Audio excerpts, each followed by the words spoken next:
7 sa bawat 10 Pilipino ang may sira sa ngipin. Batay po yan sa pag-aaral ng Philippine Dental Association. Yan ang sentro ng balita ni Gab Villegas. Bata pa lang si Pat, mahilig na siya sa mga matatamis at mga sitsirya. Habang lumalaki, isa-isang nawawala ang kanyang mga ngipin hanggang sa naubos ang mga ito. Dahil sa hirap ng buhay, hindi niya kaya ang magpunta sa isang pribadong dentista. Tagal na kasi ako nagpapabulot sa center. Sa center, nagpapabulot ako dyan. Ano, madali lang, magaling mag-ano.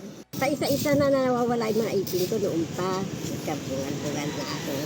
Sa National Survey on Oral Health na isinagawa noong 2018 ng Department of Health, 72% ng mga Pilipino ang sinasabing mayroong dental caries o sira ang ngipin.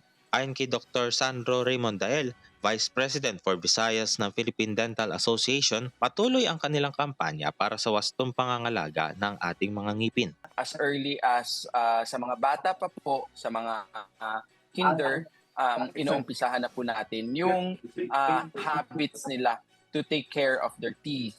And we also have programs for the pregnant mothers, no? Na as early as yung conception pa lang, inalagaan na po nila. That is the first 1,000 days ng baby. Aminado rin ang PDA na mayroon pa rin kakulangan ng mga dentista sa bansa na nagsisilbi sa mga rural health units.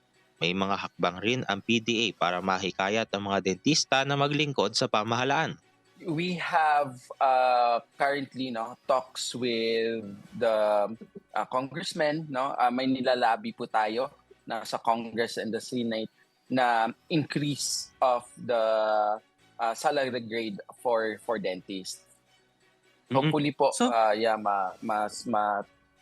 ma-approve na po siya.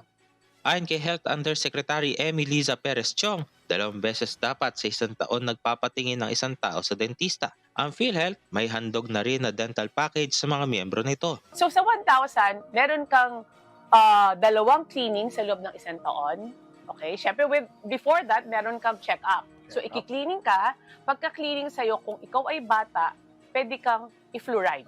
Itinuro rin ng opisyal kung ano ba ang tamang paraan ng pagsisipilyo. Pag bata kasi po, ang sinasabi natin, paikot. That's the way to brush yung ngipin ng mga bata. Pero pag nagkakaedad, yun yung tinatawag nila na walis-linis. Ganon.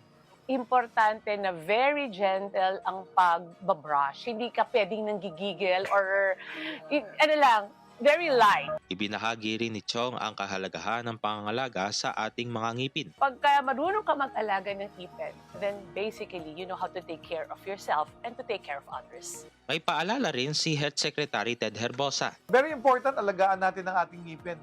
Ako as a physician, malaking factor yung oral health because it affects nutrition, it affects mental health also. So, very important yan. Walang magandang health kung pangit ang ating dentition at oral health. Gab Villegas para sa Pambansang TV sa Bagong Pilipinas.